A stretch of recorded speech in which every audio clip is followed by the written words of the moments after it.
Sword Rider, Transformers reviews and toy related chat. Sword Rider,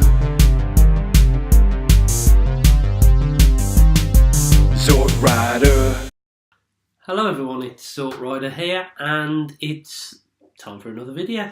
Now, as the song says at the start of the video, and I should have said this in my last video, thanks to Junkie Dave for helping me out with that song. It says that I do Transformers reviews and toy related chat, and I do want to do the latter tonight, really. It's a subject that a few of my friends in the community have told me to probably stay clear of. But it's a discussion that I'm going to have both sides of the argument on.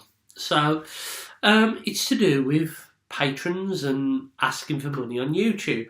Now, there's a lot of different ways that you could get money on YouTube. There's advertisements, and for those of you who don't know what a patron is, it's basically it's a website, it's a service that allows you to donate a monthly subscription to a patron who use the site, so an individual. And there's a number of people in the Transformers community that actually have signed up for this. And in some respects, fair play to them for doing so. So I'm going to start off with the pros of the argument first. You can monetize your videos, and it used to be a lot more lucrative than it is actually now. And that's because of advertising. Now, we've all seen adverts at the beginning or at the end, or even during it, slap bang in the middle of the bit in the video where you just want to see someone transform something and suddenly an advert appears. We've all seen it. And that is, I believe, part of monetizing your videos. What you're allowing to do then is basically advertisers to put their adverts in, a bit like ITV or halfway through, if that makes sense.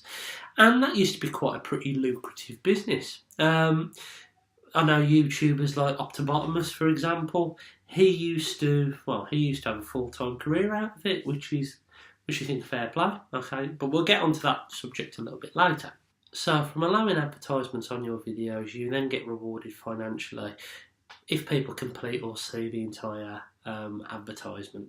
And that, as I say, used to be pretty lucrative until maybe around 12 months ago, when the advertising rules started to change and a number of videos basically stopped being allowed to have advertisements on. And this affected some YouTubers by about, from what I've heard, 30 to 50% of their revenue went down, which is a bummer for people. Like, I know Optibotimus, and I don't really want to name drop in this video. I don't know him personally, but I know he had to go and get a part-time job for the first time in years because of this, how this hit him. Some YouTubers, like the gaming YouTuber Boogie2988, I think it is, he has a sponsorship deal, for example, with Loot Crate, and he has this deal where you can use a subscription code, which he provides. I've actually done this myself.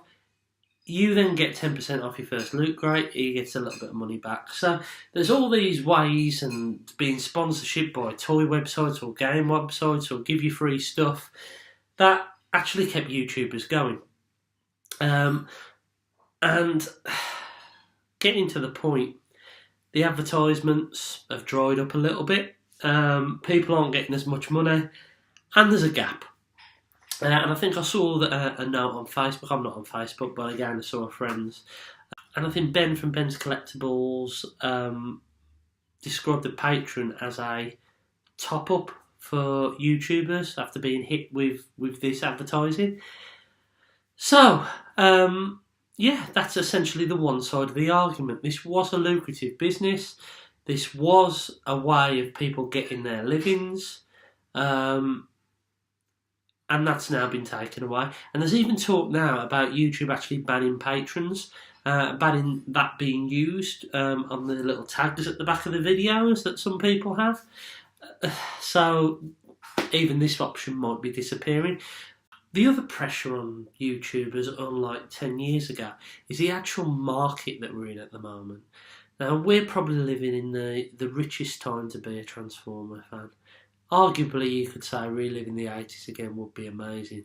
But if you look at the choice now, I mean, I've said this before, But for years and years and years, if you wanted a Sunstreaker, if you wanted a Megatron that turned into a gun, there was only one option for you. And those were the original G1 ones. If you look now, I mean, behind me, I've got one version of Megatron there. Behind him, I've got the G1 one. I've got an IDW one there. I've got a Generation 2 one down there. I've got Mitron, someone that's sticking up the top. There's so much choice, and all of these things, virtually, have come out in the last couple of years, and it's not just one character, it's numerous characters. So part of the pressure of being a especially successful YouTuber, I'm guessing, because I'm not really with 180 subscribers, but is that it must be quite daunting and there must be quite a lot of pressure on you in order to keep up to date with the latest things. Every week there's something that's coming out, and it's not just a £10, £15 toy, it's a £100, £120 toy. And we've seen things like the MMC Overlord and is it Fans Toys Skyfire pushing up near the £200 mark. And that must be quite daunting, because people are looking for these latest toys. It's daunting for us collectors, to be fair, because half the time you don't know whether you're coming or going, and third party are great, but then there's so many of them, they all look so different. What do you do? And you've got to draw a line in the battlefield and go, well, this is what I'm going to collect, this is what I'm going to buy. And I think we've all been on that journey. But as a YouTuber, you want to try and appeal to all of those people who've drawn their lines in different places. So that must be very, very daunting, and also quite expensive. Now, let's try and switch this argument round now, but on the same topic. I can understand absolutely how expensive it must be as a YouTuber to buy a toy and review it. I'll give you an example. I've bought Tyvatron, is it?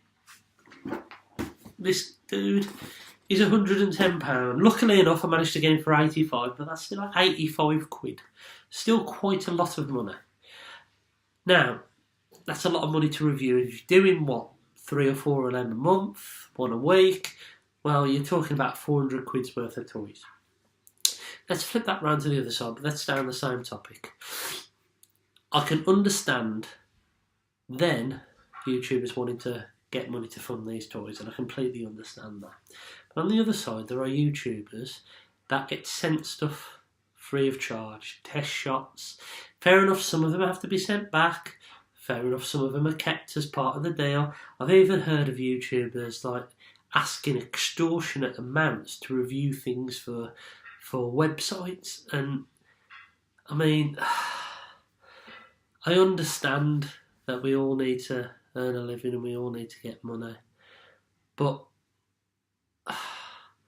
feels a little bit wrong for someone to give you a toy if you're a fan and ask for money on top of it if you are keeping the toy. So, yeah, that's the other side of the argument. YouTubers are saying, well, you need to give me money to help fund the channel, but on the other side of the coin, companies are sending toys for them to review for free because they are successful and it's advertising for their company and their product. So, yeah. Now, adding to the other side is, well, I'll talk about a little bit of a personal experience now, and it will become relevant, trust me. So those of you who know me quite well might know that I've got a degree in illustration, which is, if you don't know what illustration is, it's art-based graphics, all that kind of stuff. And I studied for 5 years getting that degree. And I loved drawing, absolutely loved. And I was pretty good at it back in the day. But that love converted into the pressure of having to do it day in, day out, studying, producing things that you didn't really want to produce. Just, it was still drawing, but you just had to pull something else forward. You had to do a drawing of, I don't know, a building instead of a tree, which was your passion and all that stuff. And after 5 years, that passion in the hobby died. And I still draw now very, very rarely. Like literally maybe about 5 or 6 times a year. And I am actively trying to get back into it, because once I start, then it's okay. So what's my point with YouTube? What are you saying, Rich? Well, what am I saying is, what I worry about is the pressure of getting money off people going to affect YouTube's passion? Because the YouTuber's passion, sorry. Because as soon as you start doing something in order to gain a living, then the pressure is there. It's not just a hobby, it's not just a release, it's not just being part of a community, it's then earning a living. And with that becomes pressure. You have to do it. You have to produce something. You have to get a video out. You have to make sure you get the views in. You have to make sure you're getting more subscribers. I mean, I remember the days when all the three things at the end of the video you asked to do is like, comment and subscribe. And now it's like, comment, subscribe and pay me some money. And that worries me for the actual individuals doing the videos, to be honest with you. It worries me that the passion will die. And it also worries me that if they become so reliable on such an unsustainable source, as I said before, we're all in our 30s, late 20s, 30s, maybe pushing 40, or even beyond, Dave. And this isn't sustainable. The market in its own right isn't sustainable. Third party will fall apart. A lawsuit will happen one day or another. People will stop buying KOs. People will stop buying. Like the generations line we're living through, up into the pound of the prime, is amazing. But the nostalgia will wear out and there'll be a lull period. And in that lull period, a specialist reviewer probably will find themselves hard to survive off the money, naturally, because of the market changes. I mean, you look back at stores like Blockbusters, and there was a video shop on every corner, and there was a need for people to go there. Eventually that need will change, and it does genuinely worry me that some people put all their eggs in one basket and I try to make a career out of this. And it also worries me for their, as I say, their love of the actual toys themselves, because I think the pressure of actually earning money from this as a living will affect people's passion, and you can see that with some people, in fairness. Now, where do I sit on the fence? I mean, I've never monetised my videos, and I absolutely have no intention to. I have absolutely no intention of doing this as a career or anything like that. None. No interest, because I enjoy doing it. I enjoy my job. I've worked hard at my job, and I've become successful at my job. But that is work, and this is me. And Zort Rider is the person I am in the community. It's a person that I am when I go to conventions. It's the 15-year-old. That was a bit old, wasn't it? It's the 8-year-old kid in me, still loving his toys and his piece of plastic and getting excited about it, and that's great. But that 8-year-old kid, I don't want him earning money. I want him enjoying himself.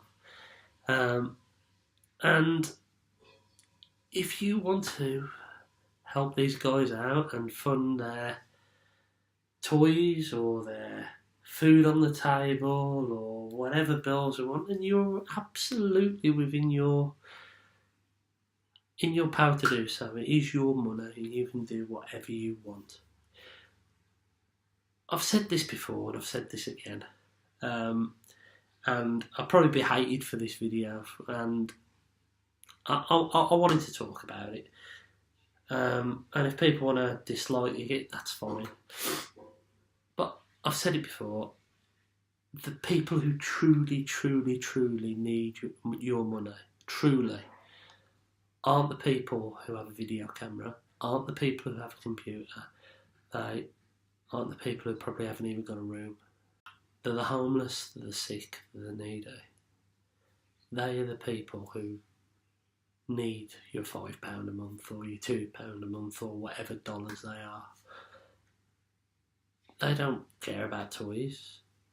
because they might not have long left on this planet. They might be sleeping on the streets. They might be starving to death. And that's where it gets to me a little bit.